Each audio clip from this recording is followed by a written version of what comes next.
Hello everyone, I hope आप सभी ने हमारा लास्ट लेक्चर थर्मोडायनेमिक्स का देख लिया होगा। दो लेक्चर में हमने बेहतरीन तरीके से अपना थर्मोडायनेमिक्स कवर किया था और आज जो आता है अगेन एक बहुत ज्यादा important may be difficult topic लोगों को लगता है, दैट इज इक्विलिब्रियम आयनिक वाला। तो इसकी ओवरव्यू की बात अगर मैं करूँ आज, तो आज जो हमने बातें करी हैं उसकी थोड़ी सी मैं आपको डिस्कशन कर लेता हूँ। आज का जो ओवरव्यू रहा है मैं आपको बताऊं तो हमने बहुत सारे टॉपिक डिस्कस करने। सबसे पहले three theories of acid base को तीनों देखी, भर भर के उन पे क्वेश्चन देखे। देन उसके बाद हम अगला अगला टॉपिक है that is ionic product of water देखा हमने। उसके बाद हम गए पीएच की तरफ, पीएच के बारे में बात करी, ऑसवाल्ड डाइल्यूशन लॉ वो देखा हमने और बहुत सारे क्वेश्चन इन पे देखे। देन हमने बफर के ऊपर बात करी, पूरा बफर सॉल्यूशन देखा। देन लास्ट में हमने सोल्यूबिलिटी प्रोडक्ट देखा। यही कुछ मेजर टॉपिक थे जिनमें बहुत सारा क्वेश्चन आए हुए थे और हमने इसमें कुछ सब टॉपिक्स भी और कवर कर रखे हैं अपने, तो वो भी हमने कवर करे हैं। अराउंड आज के लेक्चर में सबसे ज्यादा अभी तक हमने मैक्सिमम क्वेश्चन आज ही के लेक्चर में करे हैं। अराउंड 28 क्वेश्चन हमने इन लेक्चर डिस्कस करे हैं और साथ ही साथ खास बात यह है 12 क्वेश्चन आपको होमवर्क भी मिले हैं। सो आज का लेक्चर सबसे ज्यादा बेहतरीन हुआ होगा कि मतलब थ्योरी भी हमने बेहतरीन करी, क्वेश्चंस भी हमने करे और साथ ही साथ इसमें ये आपको देखने को मिलेगा कि बहुत ही अच्छी तरीके से हमने कैलकुलेशन ट्रिक्स करी हैं कि मतलब how we can calculate easily. Short tricks हमने लॉग में, क्योंकि परेशानी होती है तो हमने लॉग को समझाया कि कैसे लॉग वाली बेसिकली लॉग टेबल से हम कैसे कर सकते हैं हल्के कैलकुलेट। पावर जब आई थी कि इसकी पावर 2 इसकी पावर 3, तो उसको हम कैसे देखें। ऑप्शन एलिमिनेशन जैसे टॉपिक हमने सीखे हैं कि भाई कैसे आयनिक इक्विलिब्रियम की जो मेजर पार्ट बहुत डर लगता है फिजिकल में कि भाई कैलकुलेटिव होता है, उसको हमने आज ओवरकम करने की पूरी पूरी कोशिश करी है। और जैसा कि आपको पता है आप कैसे क्वेश्चन करने हैं, आपको वीडियो पॉज करना है और आप क्वेश्चंस को अटेम्प्ट करते रहिएगा। वीडियो पॉज करके क्वेश्चन अटेम्प्ट करिएगा, आंसर हो सके तो कमेंट में ही बताइएगा और होमवर्क के आंसर जरूर जरूर कमेंट में बताइएगा। यहाँ पे आपको अगेन क्यूआर कोड मिल जाएंगे, आप उन क्यूआर कोड से हमसे हमारे ग्रुप्स वगैरह ज्वाइन कर लिए, हमसे पर्सनली कनेक्ट हो जाइए। और इस लेक्चर के बाद आपको हमारे पास ऐप की लिंक मिल जाएगी, वहां जाके जरूर आप अपने टेस्ट में इन्वॉल्व जरूर कर लीजिए। सो आई एम अज्यूमिंग कि आपको बहुत ज्यादा मजा आएगा इस लेक्चर में। सो स्टार्ट करते हैं हम लेक्चर। सो फर्स्ट टॉपिक हमारा आज के लेक्चर में आता है क्लासिफिकेशन ऑफ इलेक्ट्रोलाइट्स। सबसे पहले based on the extent of ionization in dilution aqueous solution. Sir classification of electrolyte, ये तो देखा देखो टॉपिक लग रहा है, ये हमने कहीं ना कहीं पढ़ा था। तो मैं आपकी जानकारी के लिए बता दूं कि हमने इलेक्ट्रोकेमिस्ट्री चैप्टर में कवर किया है। उसके दो लेक्चर आए हुए हैं, आप जाके उस लेक्चर को भी जरूर देखिएगा, काफी अच्छा हमारा लेक्चर था। उस लेक्चर की लिंक आपको डिस्क्रिप्शन में एक प्लेलिस्ट मिलेगी, वहां से आप देख सकते हैं। तो बारह स्टार्ट करते हैं हम आज की बात है। सो इलेक्ट्रोलाइट सबसे पहले हमने क्या होता है हमने उसी में देख लिए थे इलेक्ट्रोकेमिस्ट्री में। आज बात करेंगे स्ट्रॉन्ग और वीक, वैसे इसकी भी बातचीत हम कर चुके हैं पहले। सो स्ट्रॉन्ग इलेक्ट्रोलाइट सर वो होते हैं जो आयनाइज हो जाएं कंप्लीटली या फिर ऑलमोस्ट कंप्लीटली, मतलब कि 99% एस कुछ आयनाइज हो जाए। देन इसमें एग्जांपल्स आते हैं sir strong acid, strong base and salt. अच्छा मतलब स्ट्रॉन्ग एसिड और स्ट्रॉन्ग बेस। और सर सॉल्ट क्या होती है? सर सॉल्ट वो होती है जो एसिड और बेस को रिएक्ट करने के बाद एक प्रोडक्ट मिलता है, उसे हम कहते हैं सॉल्ट। तो सारी की सारी salt irrespective of their nature of acid and base are strong electrolytes। यहाँ पे एक बात पता लग गई। देन वीक आते हैं हमारे पास, इसके एग्जांपल अभी बताते हैं। देन ये हमारे पास क्या होता है आयोनाइज पार्शियली और टू स्मॉल एक्सटेंट, मतलब कम पार्शियली होते हैं, जिसमें हम कहीं ना कहीं बात करते हैं अल्फा डिग्री ऑफ डिसोसिएशन की। सर ये अल्फा कहाँ से आ गया? ये भी हमने इलेक्ट्रोकेमिस्ट्री लेक्चर में ही अपने कवर किया थी बातें, आज भी हम इसके बारे में जानकारी काफी लेंगे। ये हमारे पास होते हैं weak acids, weak base and sir weak salt कुछ नहीं होता। नहीं जी, वीक सॉल्ट कुछ नहीं होता। एसिड और बेस रिएक्ट करके सॉल्ट बनाते हैं, चाहे एसिड वीक हो चाहे एसिड जो है हमारे पास स्ट्रॉन्ग हो, वीक बेस हो या वीक एसिड हो, सॉरी हाँ, जो भी आपस में रिएक्ट करेंगे तो सॉल्ट बनाएंगे वो। अब यहाँ पे जो एग्जांपल मैं लेता हूँ स्ट्रॉन्ग एसिड का, मैं आपको बता देता हूँ HCl भाई, इसके लिए मैं बता देता हूँ NaOH, और इसके सॉल्ट के लिए मैं ऐसे आपको ये भी बता देता हूँ चलिए, जिससे ये होगा कि ये मेरे पास एक, ये मैं वीक एसिड का बता रहा हूँ CH3COH, और वीक बेस का बता देते हैं चलिए अमोनियम हाइड्रोक्साइड। सो ये बेसिकली आप देख पा रहे होंगे मेरे पास ये वीक एसिड है और वीक एसिड की सॉल्ट दिख रही होगी, but irrespective of their nature of acid and base हम यहाँ पे सॉल्ट को कहते हैं स्ट्रॉन्ग इलेक्ट्रोलाइट। तो ये हमारे पास थोड़ी बहुत बातचीत थी इलेक्ट्रोलाइट। अब हमारे पास जो है तीन थ्योरीज आती थी एसिड और बेस से रिलेटेड। अच्छा जी, सबसे पहली थ्योरी थी Arrhenius theory. Sir Arrhenius theory होती क्या है? ये थ्योरी वही है जो हमने 10th क्लास में पढ़ी थी कि एसिड वो होता है जो H+ आयन लूज कर दे एक्वस सॉल्यूशन में, बेस वो होता है जो OH- लूज कर दे एक्वस सॉल्यूशन में, जिसका हमने एसिड बेस बहुत ही अच्छे से क्लास 10th में पढ़ा है। आप सभी को याद होगा कि HCl NaOH की रिएक्शन हमने बहुत ही अच्छे लेवल्स पर पढ़ी है। सो एसिड और बेस ये सब हमने पढ़ा है। देन अब सेकंड आता है हमारे पास ब्रॉन्स्टेड लॉरी थ्योरी। सर ये क्या होती है? ये थ्योरी कहती थी कि एसिड वो है एसिड वो सब्सटेंस है जो डोनेट करता है H प्लस। अच्छा, मतलब प्रोटॉन डोनर है सर, H प्लस को प्रोटॉन भी कहते हैं। और ये दूसरी क्या थी, इसको बेस उसको कहती थी जो एक्सेप्ट कर ले प्रोटॉन को। अच्छा, तो इसका मतलब जो ऊपर वाली थ्योरी थी वो कहती थी कि एसिड जो है H प्लस आयन प्रोड्यूस करे इन एक्वस सोल्यूशन, बट ये कहती है कि H प्लस प्रोटॉन डोनर होना चाहिए और H प्लस एक्सेप्टर होना चाहिए, जबकि बेस वाली थ्योरी कहती थी कि OH माइनस, ये आरएनएस वाली, कि OH माइनस लूज करे। ये क्या कहता है सर, H प्लस एक्सेप्ट करे। फॉर एग्जाम्पल आपको अगर देखें तो अभी इसकी चलिए बात कर लेते हैं।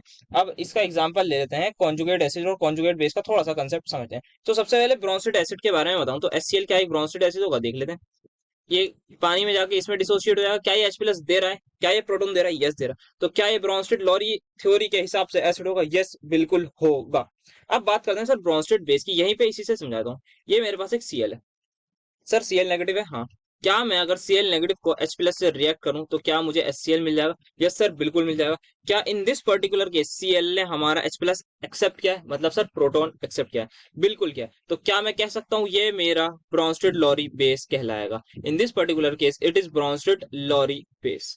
ठीक है, तो मेरे हिसाब से आपको कंसेप्ट क्लियर होगा कि H प्लस लूज और गेन करने का सर मतलब क्या है। मतलब कि सर जितने भी हमारे पास एनाइंस बन रहे हैं, मतलब एसिड जो भी कितने भी एसिड ले लो, एक मैं आर्बिट्रेटली लिख देता हूँ HA, मतलब इन जनरल ए कुछ भी हो सकता है। मतलब ये जो एनायन बनेगा सर, जितने भी एनायन बनेंगे ये कहीं ना कहीं हमारे ब्रोंस्टेड लॉरी बेस कहलाएंगे। आई होप आपको ये बात समझ में आई होगी। ठीक है, अब यहाँ पे कंसेप्ट आता है sir conjugate base and conjugate acid का। कुछ नहीं होता, कॉन्जुगेट एस और conjugate base, conjugate acid, sorry थोड़ी सी प्रोनाउंसिएशन मेरी, जरा जबान हमारी लड़खड़ा हुई थी, कोई बात नहीं। सो कॉन्जुगेट एसिड और एक होता है कॉन्जुगेट बेस, यहाँ पे जे होगा, ये आप स्पेलिंग तो आप समझ गए। सर कॉन्जुगेट एसिड और कॉन्जुगेट बेस का कंसेप्ट कुछ इस तरीके से है। मुझे क्या करना है, अगर मुझे कॉन्जुगेट एसिड से कॉन्जुगेट बेस बनाना है, कुछ मत करिए। एसिड का काम क्या होता है सर, H प्लस लूज करना, करा दिए लूज। अच्छा जी, तो मतलब एसिड में से अगर हमने H प्लस हटा दिया तो क्या बनेगा, कॉन्जुगेट बेस। किसका कॉन्जुगेट बेस, उस पर्टिकुलर एसिड का। सर क्या बात की, समझते हैं अभी, कोई बात नहीं। अगर हम बात करें कॉन्जुगेट बेस से हमें कॉन्जुगेट एसिड पर जाना है, अच्छा, तो आप क्या करिए, H प्लस को एक्सेप्ट करा दीजिए, आप बन जाएंगे। सर कैसे समझाइएगा, यहाँ पे मैं ये क्या आप सभी को एसिड दिख रहा है, हाँ जी ये एसिड दिख रहा है। मैंने यहाँ क्या करा है, यहाँ पे मैंने H प्लस लूज करा दिया। ठीक है, जैसे ही मैंने H प्लस लूज कराया तो मुझे एक कॉन्जुगेट बेस मिला। सर क्या वो कॉन्जुगेट बेस Cl आयन होगा, बिल्कुल सही कहा आपने, ये in this particular case it is behaving as conjugate base. Okay, then अब बात करें कॉन्जुगेट एसिड की। सर कॉन्जुगेट एसिड इस बेस का होगा, बेस क्या है इस केस में, Cl नेगेटिव। क्यों है सर Cl नेगेटिव बेस, आप पहले बताइए। क्योंकि इसलिए क्योंकि H प्लस एक्सेप्ट कर रहा है सर, H प्लस एक्सेप्ट कर रहा है, मतलब यहाँ पे हमने पढ़ ली थ्योरी। ठीक है, तो अगर ये H प्लस एक्सेप्ट कर रहा है, ये Cl नेगेटिव, और ये हमारा बना रहा है HCl। So in this particular case this is my base and the conjugate acid for this base is HCl। तो ये हमारा कंसेप्ट होता है, कॉन्जुगेट एसिड से कॉन्जुगेट बेस में जाने के लिए कुछ नहीं करना।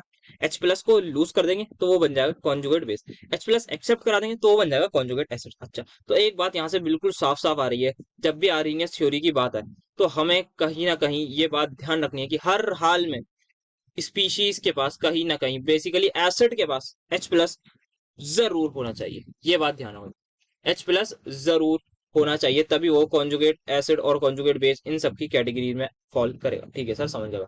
अब बात आती है सर ल्यूस थ्योरी क्या कहती थी, इसको हमने बहुत पढ़ा है सर, AlCl3 हम ऑर्गेनिक में भी देख चुके हैं। सर ऑर्गेनिक में कहाँ देखा, अगर आपको नहीं पता तो आप लेक्चर जाके देखिए, हमारे चारों ऑर्गेनिक के हमने लेक्चर्स कवर कर रखे हैं, चैप्टर्स चारों जो मेजर मेजर चैप्टर हैं क्लास 12 के, वो कवर कर रखे हैं। उसमें हमने बात करी AlCl3 लुइस एसिड होता है, क्यों होता है सर, चलिए उसकी आज बात कर लेंगे।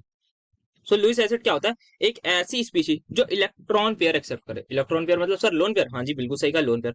अच्छा, लोन पेयर एक्सेप्ट कब करेगा, सर लोन पेयर हमें इतना पता है एक्सेप्ट जब करता है जब उसके पास कोई ऑर्बिटल खाली हो। अच्छा, तो मतलब ऑर्बिटल खाली होना चाहिए in order to accept the lone pair. ठीक है, बिल्कुल सही कहा। बेस क्या होता है, Lewis base any species that can donate a share of a share in an electron pair. अच्छा, मतलब जो इलेक्ट्रॉन पेयर डोनेट कर सके। सर इलेक्ट्रॉन पेयर डोनेट कौन कर सकता है, वही कर सकता है जिसके पास लोन पेयर होगा। क्या मैं कह सकता हूँ NH3 मेरा लुइस बेस होगा, बिल्कुल होगा। क्यों होगा, क्योंकि इसके पास क्या है, लोन पेयर है। क्या है, डोनेट कर सकता है, बिल्कुल कर सकता है। अब नेक्स्ट अगर मैं बात करूं लुइस एसिड की, H plus is my Lewis acid. Sir why, because it has a orbital that is 1s। इसकी कॉन्फ़िगरेशन आप लिखेंगे ना 1s जीरो होगी। क्यों जीरो होगी, क्योंकि इसके बाद एक इलेक्ट्रॉन था वो उसने उड़ा दिया मतलब रिलीज हो गया। तो रिलीज हो गया तो मतलब एक ऑर्बिटल खाली होगा, दैट इज हमारा S वाला। तो कोई भी लोन पेयर, अमोनिया का भी लोन पेयर भी इसमें आ जाता है। और मैं एक खास बात भी बता दूं आपको यहीं पे, कि जब NH3 लोन पेयर देता है किसको, H प्लस को, तो हमें जो है ये आयन मिलता है। सब अच्छा, हर बच्चा बच्चा जानता है कि अमोनियम आयन होता है। तो वो क्या होता है, आज मैंने आपको वो भी बता दिया कि ऐसे बनता है हमारा अमोनियम आयन। तो ये हमारी बातचीत थी लुइस एसिड लुइस बेस की। आई होप आपको कॉन्जुगेट बेस वगैरह सब कुछ समझ आ गया होगा। एक बात मैं आपको एक स्टेटमेंट लिखवा दूं, जितना वीक एसिड होगा सर, वीक स्ट्रॉन्ग कैसे सर, पीछे हमने देख लिया, और भी आगे हम बातचीत करते रहेंगे स्ट्रॉन्ग और वीक इलेक्ट्रोलाइट में। तो जितना वीकर एसिड होगा उतना स्ट्रॉन्गर उसका कॉन्जुगेट बेस होगा। Stronger its conjugate base, this is what you have to remember.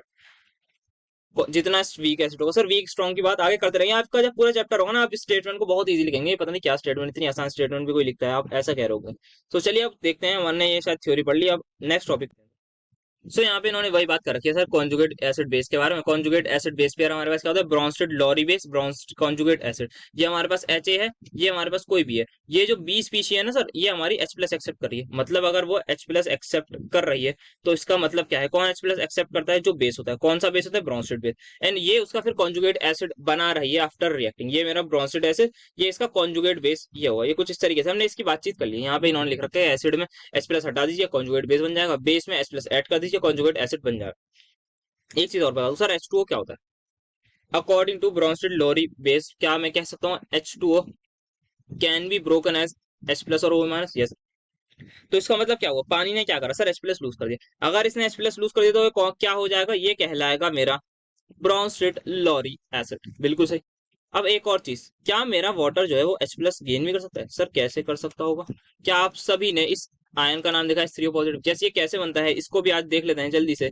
ये मेरे पास H2O है, इसके बाद दो दो लोन पेयर हैं। अभी मैंने पीछे ही पेज पे बताया है कि यहाँ पे इसके पास H प्लस ये होता है, इसके पास वो नहीं होता, दैट इज हमारा, ये हमारे पास H प्लस होता है तो उसका मतलब ऑर्बिटल खाली होता है, तो ये ही अपना कोऑर्डिनेट बॉन्ड से डोनेट करके इसको H प्लस को दे देता है, और ये हमारा बन जाता है that is H3O positive ion. ये हमारा H3O पॉजिटिव आयन का स्ट्रक्चर मैंने बना दिया है। तो ये हमारी कुछ बात हो गई, जल्दी से चलते हैं हमारे क्वेश्चंस की तरफ, क्योंकि थ्योरी क्वेश्चन दोनों हम कवर करते हैं। लेक्चर्स हमारे एकदम बेहतरीन रहते हैं क्योंकि हम क्रिस्प थ्योरी और क्वेश्चंस की बात करते हैं। क्वेश्चन भी एक्सक्लूसिवली हम पीवाईक्यूज लेते हैं सर। पीवाईक्यूज ही क्यों कराते हो आप, तो इसका एक ही कंसेप्ट है भाई, टाइम कम है।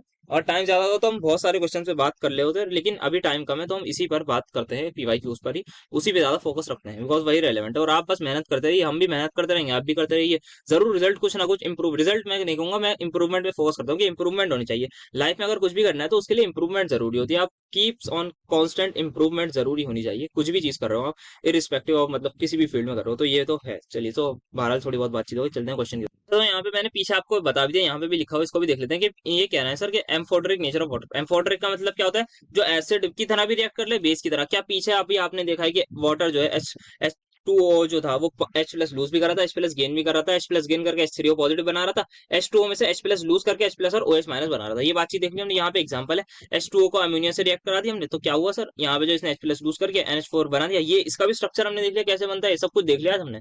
और यहाँ पे हमने H2O को जब वाटर से रिएक्ट करा दें तो H3O पॉजिटिव बन जाता है, ये भी हमने देख लिया। तो हमने सारी कुछ बातचीत कर लिया आज के ये वाले इसमें। सो नेक्स्ट आता है हमारे पास क्लासिफिकेशन ऑफ एसिड, स्ट्रॉन्ग और वीक एसिड की कैटेगरी होती है सर। वीक एसिड, एसिड क्या होते हैं सबसे पहले, यहाँ पे जो हमने देख लिया, strong acid, weak acid, strong base, weak base. Sir strong base वो होते हैं जो हमारे पास बहुत ज्यादा H प्लस दे देगा, मतलब जो अच्छा खासा डिसोसिएट हो जाएगा, जैसे कि HNO3, जैसे कि HCl, जैसे कि H2SO4। सर वीक एसिड क्या हुआ, जैसे कि HF, और जैसे कि सिर्फ HF नहीं जी, जैसे कि H2CO3 लिख लीजिए। और जितने भी ऑर्गेनिक एसिड होते हैं जैसे कि CH3COOH, ये सारे के सारे वीक में आए थे। स्ट्रॉन्ग बेस में लिख लेते हैं सर NaOH लिख लेते हैं, और लिख लेते हैं सर, यहाँ इन्होंने COH लिख रखा है सर, कैल्शियम हाइड्रोक्साइड भी लिख लेते हैं, इट इज ऑल्सो काफी अच्छा मतलब माना जाता है। इसमें सर मैग्नीशियम हाइड्रोक्साइड लिख लीजिए आप, इसमें और आप लिथियम हाइड्रोक्साइड भी लिख सकते हैं, इसमें अमोनियम हाइड्रोक्साइड लिख लीजिए। तो ये हमने कुछ एग्जाम्पल और ऐड कर दिए हैं। अब चलिए, अब बस हमारे पास कुछ नहीं है, अब क्वेश्चन की तरफ बढ़ते हैं। सो पहला क्वेश्चन हमारे पास आता है, which among the following species can act as an acid as well as base. अच्छा, मतलब कौन एसिड की तरह भी बिहेव कर सकता है और बेस की तरह भी। सर इसका मतलब क्या है, ब्रोंसिड की मतलब क्या है कि H प्लस एक्सेप्ट भी कर ले और H प्लस लूज भी कर ले, ये बात होनी चाहिए। H प्लस एक्सेप्ट और H प्लस लूज, यहाँ पे मैं ए लिख देता हूँ, यहाँ पे मैं लिख देता हूँ लूज। H प्लस एक्सेप्ट भी कर ले, H प्लस लूज, इसका मतलब सबसे पहली चीज ये बात ध्यान रखनी है, H प्लस एक्सेप्ट कर लूज करने के लिए H प्लस होना चाहिए। तो यहाँ पे ऐसी स्पीशीज को हटा दिए जिनके पास H प्लस नहीं है। सर इसके पास H प्लस नहीं है तो लूज कैसे करा, तो इसका मतलब ये एसिड की तरह बिहेव नहीं कर सकता, इसको भी उड़ा दीजिए, ठीक है। अब दो चीजें बची, ठीक है जी। क्या H3O पॉजिटिव जो है, कभी आपने ये इसका नाम सुना है कि H4O2 पॉजिटिव, सर ये तो कभी नहीं सुना। तो इसका मतलब क्या है, H3O पॉजिटिव जो है H प्लस कभी भी गेन नहीं कर सकता, क्योंकि पहले ही ऑक्सीजन एक लोन पेयर डोनेट कर चुका है। दूसरा लोन पेयर सर वो डोनेट नहीं करता, एक स्पीशी मैक्सिमम टाइम एक ही लोन पेयर डोनेट करती है। ऐसा हमने कहाँ पढ़ा था सर? ऐसा हमने कोऑर्डिनेशन कंपाउंड में पढ़ा था सर। अब वो क्या आ गया, वो हमारा इनऑर्गेनिक का बेहतरीन चैप्टर है, उस पर 2 लेक्चर एक्सक्लूसिवली बनाए थे हमने, उसकी भी लिंक आपको डिस्क्रिप्शन में मिलेगी। तो आप देख पा रहे होंगे हम कैसे चीजों को रिलेट करके पढ़ रहे हैं। हम ऐसे नहीं है कि बस आज जो यहाँ आ रहा है वही बता रहे हैं, हम आपको वो भी बता रहे हैं, रेफरेंस भी दे रहे हैं कि हमने कहाँ कहाँ क्या क्या चीजें पढ़ी है। तो रिलेट करके पढ़ाई बहुत जरूरी होती है सर।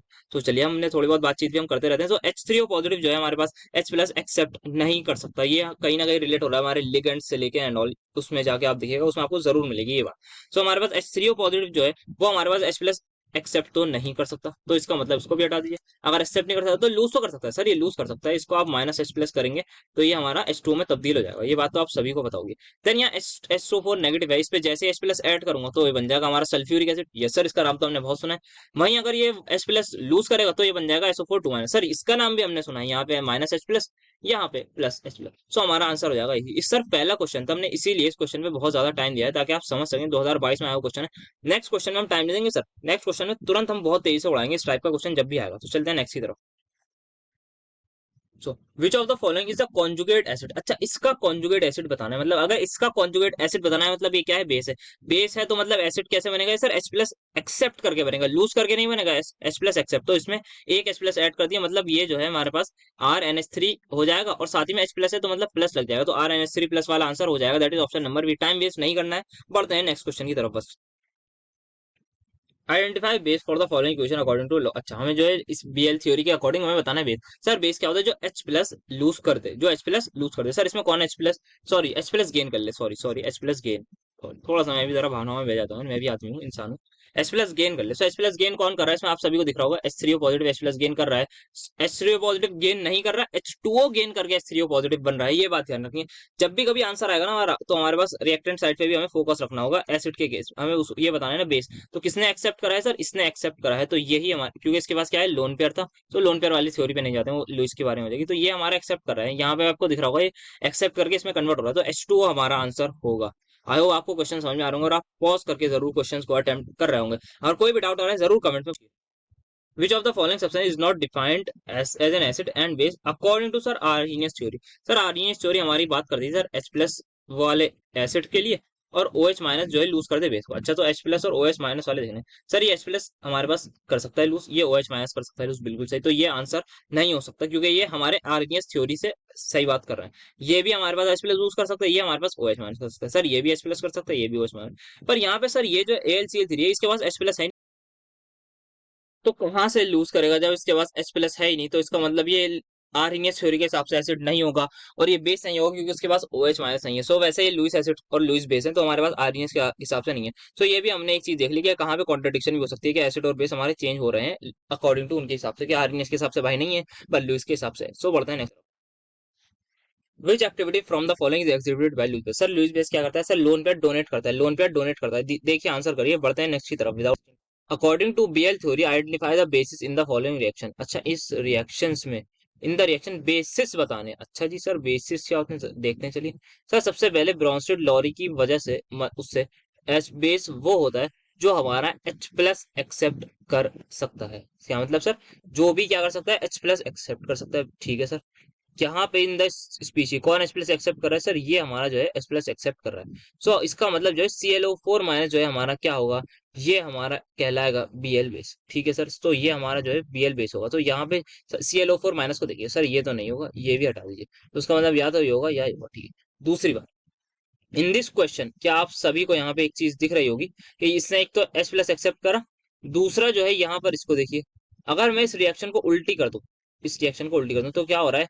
यहाँ पे ये H प्लस ले रहा है, तो इसका मतलब जो है in this particular reaction this can also accept H plus. वैसे तो सर ये भी ले सकता है H प्लस, ये बात वो नहीं है कि ये भी H2CO3 बना सकता है, बिल्कुल सही बात है। लेकिन according to this reaction we have to go through with this reaction only, कि CO3 2 माइनस जो है ये भी हमारा H प्लस एक्सेप्ट कर सकता है, तो ये भी हमारे पास एक बेस कहलाएगा। वैसे तो ये भी कहलाना चाहिए कायदे से, लेकिन अकॉर्डिंग टू रिएक्शन हमारा ये कहलाएगा। सो आंसर हमारा होगा option number A. I hope आपको ये क्वेश्चन समझ आए। सो नेक्स्ट क्वेश्चन हमारे पास, identify the acid that act as acid according to Bronsted. Sir ये मैं होमवर्क देता हूँ, ब्रोंसिड क्लोरी एसिड बहुत पढ़ लिया हमने। नेक्स्ट हमारे पास आता है आइडेंटिफाई द कॉन्जुगेट क्या बताना है? बेस। अच्छा, इसका बेस बताने हैं दोनों के। सर बेस क्या होते हैं? जो हमारे पास वो ले लें, दैट इज बेस वो होता है जब हमारे पास अगर ये एसिड है तो मतलब इसको H प्लस लूज कराइए और बेस बना दीजिए, इसको H प्लस लूज कराइए और बेस बना दीजिए। इसको H प्लस लूज करने में क्या बनेगा? CO3 2 minus. सर इसको H प्लस लूज करा देंगे तो क्या बनेगा? इसका बेस बनेगा SO4 2 माइनस। तो यही देख लेते हैं। सो आंसर हो जाएगा option number B. Time waste नहीं करना है, जल्दी जल्दी क्वेश्चन करते हैं। सर ये सेम एकदम सेम क्वेश्चन देखिए 2022 और 23 में दोनों बार रिपीट हुए हैं क्वेश्चन, तो सेम क्वेश्चन है। अब इसको एक बार टिक मार लिएगा, टिक तो मारना है इसमें। सो नेक्स्ट हमारे पास आता है which of the following is a Lewis acid but not a Bronsted base. अच्छा, तो कौन लुईस एसिड है बट ब्राउनस्टेड नहीं? सर लुईस एसिड क्या करता है? इसके पास जो है हमारे पास वैकेंट ऑर्बिटल होना चाहिए, या फिर ये क्या कर सकता है? लोन पेयर एक्सेप्ट कर सकता है। अच्छा सर, अगर कोई ब्राउनस्टेड एसिड नहीं है, इसका मतलब क्या है? अगर उसको ब्रोंस्टेड एसिड नहीं होना है तो उसके पास H प्लस नहीं होना चाहिए, साफ सीधी बात है। क्योंकि ब्रोंस्टेड एसिड कहती थी कि भाई H प्लस जो लूज कर दे, या मतलब प्रोटॉन जो लूज कर दे वो एसिड होगा। तो जिसके पास H प्लस है वो ब्रोंस्टेड एसिड है, मतलब वो आंसर नहीं है। फिर से बोल रहा हूँ, जिसके पास H प्लस है मतलब वो ब्रोंस्टेड एसिड है, पर वो आंसर नहीं है, क्योंकि हमें नॉट बताना है ना। तो जो भी H प्लस वाले हैं उनको उड़ा देते हैं। ये H प्लस दे देगा, ये H प्लस दे देगा, उड़ा दीजिए। ये देखो मैं NH3, ये भी हमारा H प्लस देता है, आप सभी को याद होगा NH2 माइनस, और प्लस H प्लस में ये ब्रेक हो जाता है, ये अमाइड बन जाता है हमारा, काफी स्ट्रॉन्ग बेस होता है। हमने ये भी चीज थोड़ी बहुत देखी है अपनी ऑर्गेनिक में। सो ये भी हमारा आंसर नहीं होगा, और BCl3 हमारा आंसर होगा। सर क्यों होगा? क्योंकि ये हमारा जो है लोन पे एक्सेप्ट कर सकता है। सर कैसे कर सकता है? अब मैं आपको इसका आइडिया दे दूं कि बोरोन की इलेक्ट्रॉनिक कन्फिग्रेशन लिखिए और फिर देखिए उसमें ऑर्बिटल कितने खाली हैं। सर अगर उसमें ऑर्बिटल खाली, यस बिल्कुल खाली मिलेगा आपको, पी ऑर्बिटल खाली मिलेगा, ये भी मैं आपको बता दूं। और वही हमारा आंसर होगा, क्योंकि हमारे पास ये सिर्फ और सिर्फ ब्रॉन्स्टेड एसिड है, क्योंकि इसके बाद H प्लस नहीं है, तो ये ब्रॉन्स्टेड की तरह बिहेव नहीं करेगा, लुइस की तरह करेगा। सॉरी, ब्रॉन्स्टेड की तरह नहीं करेगा। क्यों नहीं करेगा? क्योंकि H प्लस नहीं है, लुइस की तरह करेगा। क्योंकि लोन पेयर एक्सेप्ट कर सकता है। क्यों कर सकता है? क्योंकि वैकेंट पी ऑर्बिटल है। ये चेक करिएगा आप घर जाके, जरूर बताइएगा जरूर कि हमने देखा। ठीक है, सो अब नेक्स्ट टॉपिक आ। सो यहाँ पे सब अब आता है हमारे पास ऑसवाल्ड डाइल्यूशन। सर ये क्या होता है? ये हमारे पास सबसे पहले वीक एसिड्स या वीक बेस के लिए होता है। अच्छा, सो स्ट्रॉन्ग एसिड वगैरह के लिए कोई ऐसा हमारा इसका सिग्निफिकेंस या यूज नहीं है, वीक एसिड और वीक बेस के लिए ही होता है। ठीक है, अब हमारे पास यहाँ पे जो होता है के, एक चीज होती है यहाँ पे के की वैल्यू क्या होती है, ये हमने अपने लेक्चर में देख रखी है। वैसे मैं बता दूं, के हमारे पास वही होता है, सेम इक्विलिब्रियम कांस्टेंट जो होता है, इसका प्रोडक्ट ऑफ इसका इन दोनों का डिवाइड बाय इसकी क्या, इसकी कंसंट्रेशन। कंसंट्रेशन क्या होती है? मोलैरिटी होती है जनरली। तो इसी इसी का वो होता है, इसको इससे मल्टीप्लाई कीजिए, डिवाइड कर दिए उससे, और अगर स्टोचियोमेट्रिक कोएफिशिएंट होगा पावर में लगा देते हैं। ये के की बात होती है। देन हमारे पास एक चीज आती है डिग्री ऑफ डिसोसिएशन अल्फा। तो हमने ये देखा था के जो है वो होता था बराबर C alpha square upon 1 minus alpha, और हम अल्फा को निग्लेक्ट कर देते थे 1 के सामने, क्योंकि वीक एसिड्स के सामने जो है ना इसकी डिसोसिएशन बहुत कम होती थी। सो के हमारा C अल्फा स्क्वायर के बराबर हो जाता है। सिमिलरली के बी की भी यही सेम केस होता है। सो जो हमारे पास अल्फा होता है, जो अल्फा की वैल्यू आती है फाइनली, वो आ रही है हमारे पास KA/C। यहाँ पे आप देखेंगे अल्फा की जो वैल्यू है वो KA/C आ रही है। सर ये चीज कहीं ना कहीं देखी है, बिल्कुल ये हमने इलेक्ट्रोकेमिस्ट्री में अगेन देखी है, काफी ज्यादा रिलेटेबल चैप्टर है हमारे इक्विलिब्रियम और वो, ये हमने इलेक्ट्रोकेमिस्ट्री में आपकी देखी थी, और मेरे हिसाब से कोल्ड-रॉस लॉ में कहीं ना कहीं हमने इसकी बातचीत करी है। तो जाके उस लेक्चर को भी देखिएगा कि इलेक्ट्रोकेमिस्ट्री काफी से रिलेट हो रही है, आपको जरूर कहीं ना कहीं हेल्प मिलेगी उस लेक्चर को पढ़ने से, इसके बाद या इसके आसपास। देन हमारे पास सिमिलर होता है बेस के लिए। सर बेस के लिए भी ऐसा होता है। अब यहाँ पे सेम बता रहा हूँ मैं, कोई इसको नहीं बता रहा, अल्फा यहाँ पे के भी कर दीजिएगा बस। और ये मैं बता दूं, एक बहुत ज्यादा इंपॉर्टेंट फॉर्मूला है, एक ये और एक ये। इतने पीवाईक्यूज आए हुए हैं इस पे, इतने पीवाईक्यूज आए हुए हैं, जैसे मतलब MST CT का ये फेवरेट टॉपिक लगा था, मतलब बहुत पीवाईक्यूज आते हैं, और सिर्फ इस फॉर्मूले से दो चीजें गिवन होती थी, तीसरी पूछ लेते थे, कोई ज्यादा वो नहीं करते, कोई घुमाते घुमाते भी नहीं थे। सो बहरहाल अभी वो क्वेश्चन भी देखेंगे। तो पहले आता था हमारे पास auto ionization of water. Sir इसका मतलब क्या है? सर पानी है, हाँ सर हमें पता है पानी क्या होता है। क्या सर पानी में पानी होता है? मतलब पानी में पानी के दो तीन मॉलिक्यूल्स होंगे। सर दो तीन नहीं, बहुत ज्यादा होंगे, एक ड्रॉप में भी करोड़ों मॉलिक्यूल्स होते हैं, आपको पता नहीं? हाँ जी सर सॉरी।